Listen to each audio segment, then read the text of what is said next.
In the 13th century, the Christian monk and theologian St. Thomas Aquinas wrote his Summa Theologica, a compendium of all the principal teachings of the Catholic Church. In it, Aquinas sets out some arguments for the existence of God, and one of these arguments is the cosmological argument. The cosmological argument is inductive and a posteriori. If you're not sure what these terms mean, I'd recommend that you pause this video for now and go and watch the previous 2 videos in this series. I'll link them down below. For now, I'll briefly summarise what I mean here by saying that the cosmological argument uses sensory observations of the empirical world to prove that God exists. Experience in the world is required to reach the conclusion that the argument comes to. But what is the cosmological argument? In the Summa Theologica, Aquinas describes 5 ways which he claims prove the existence of God. In this video, we're going to concern ourselves with the first 3 of the 5 ways.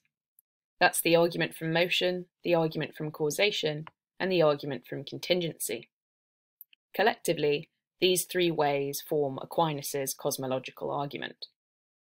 So, let's start with the argument from motion. The argument from motion begins with the premise that, in the world, there are things that are moving. If we use our senses and observe the empirical world around us, we will see birds flying, cars moving, trees swaying in the wind, people dancing, etc., etc. From this, Aquinas observes that things that are moving are moved by other things that are also moving. Let's call these movers. So, cars move because a human enters them and turns on the engine. The human is the mover in this case. Trees sway because a moving breeze ruffles their leaves, etc., etc. So everything that is moving has been put into motion by something else, a mover. These movers have also been put into motion by something else. They are themselves moved by movers. This creates a chain of movement. There is an ongoing sequence of moving things putting other things into motion. Aquinas reasoned that this sequence can't be traced backwards indefinitely. If it could, we would have what is known as an infinite regress. An infinite regress is a chain of cause and effect that goes back indefinitely. It has no first cause or starting point. Instead, the chain is simply endless. Aquinas claimed that it is logically impossible to have an infinite regress, and insisted that there is always a starting point to a sequence of events. Therefore, there must be a first mover who put this sequence of motion into motion. Furthermore, this first mover must be unmoved itself, or it would not be the first in the sequence. In other words, there cannot be a prior mover which put the first mover into motion, as, by definition, the first mover is the first to move.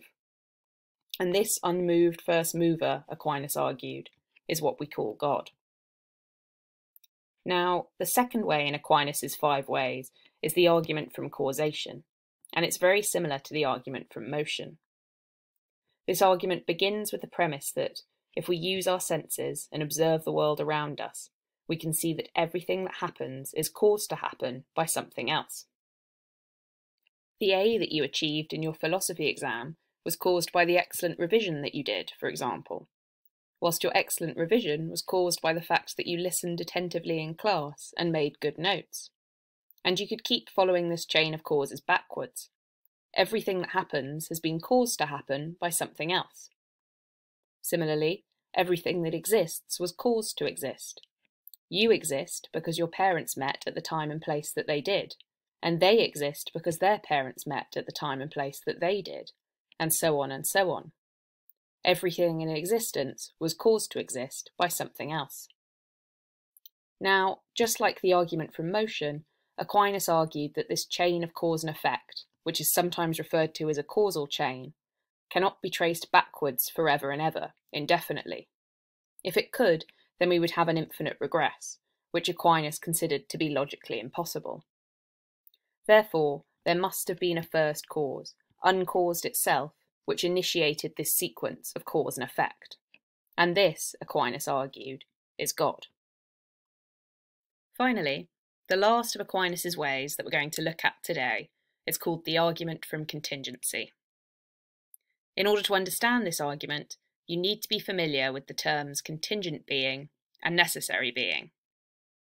A contingent being is something which could have not existed.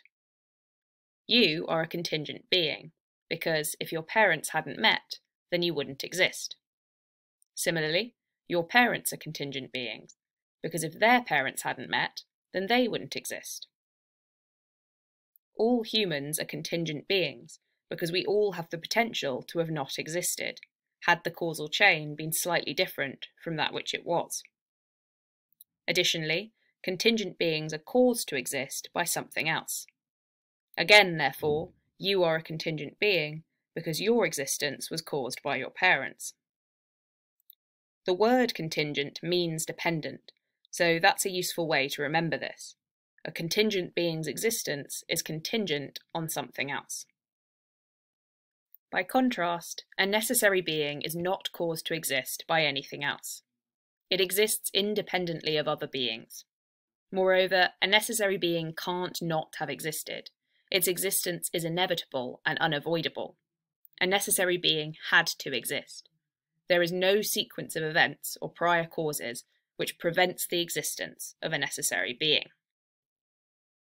Now, the argument from contingency is based on the premise that if we use our senses and observe the empirical evidence around us, we will see a lot of contingent beings. You might see a sunflower, for example, which has been planted by a gardener. The sunflower is a contingent being. Its existence is contingent on the gardener because it would not have existed if the gardener had not planted it. The gardener is also a contingent being. His existence was caused by his parents, and it's possible for him to have not existed had his parents not met as they did.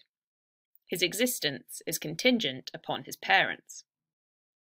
In turn, the gardener's parents are contingent beings. This is because they were caused to exist by their parents, and it's possible for them not to have existed had their parents not met as they did.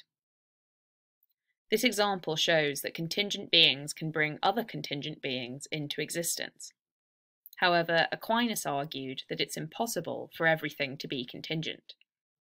This is because the existence of every contingent being is dependent upon something else, and this chain of dependency can't go back forever, indefinitely.